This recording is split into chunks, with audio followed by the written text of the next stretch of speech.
Salut à tous, c'est Coaching Commercial. Je vous raconte une petite anecdote. Je bossais à l'époque pour Toshiba. Je devais faire de la prise de rendez-vous pour les commerçants terrain. Et donc j'appelle l'entreprise, je tombe sur le patron, il était en réunion. Et du coup, il met le haut-parleur. Et je vous la fais courte. Il me dit, je lui dis voilà, c'est pour faire un petit point au niveau de votre photocopieur. Nous on est Toshiba. Il rigole et il me dit mais attendez monsieur, si Toshiba faisait des photocopieurs, ça se saurait.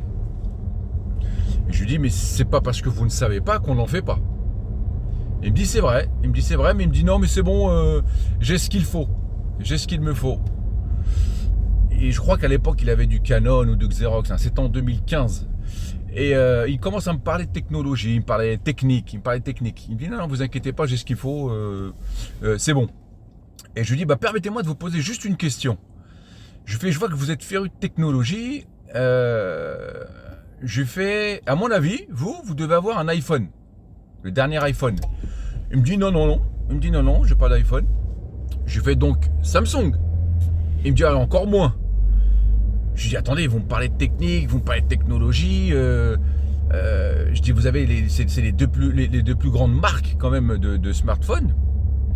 Et vous n'avez pas ces deux marques. Il me dit non. Je fais vous avez quoi? Il me dit j'ai un Google. Et là j'explose de rire. Mais j'explose de rire au téléphone. Je lui dis mais si Google faisait des téléphones, ça se saurait. Il rigole lui aussi. Il me dit non, il me dit il me dit j'ai comparé, et puis voilà, c'est le téléphone qui répondait à mes attentes. Je lui dis dans ce que vous me dites, il y a un mot qui est très important. C'est vous me dites vous avez comparé. Je lui fais alors aujourd'hui, qu'est-ce qui vous empêche de comparer votre photocopieur actuel avec Toshiba? Peut-être que le photocopieur que je vous propose, peut-être qu'il va répondre à vos attentes. Il me dit c'est pas faux. Il me dit ok, vous avez votre rendez-vous, vous voulez venir quand? Donc la morale de cette histoire, c'est quoi? C'est qu'il faut toujours faire parler les gens. Faites parler vos clients, vos prospects, ou même dans une conversation avec des amis, faites-les parler pour obtenir des informations. Et avec ces informations, il faut savoir les analyser et vous en servir comme une force. Voilà. Donc si tu veux d'autres anecdotes, si tu veux des conseils, si tu veux autre chose, n'hésite pas à liker, partager, t'abonner et je te dis à bientôt. Allez, ciao.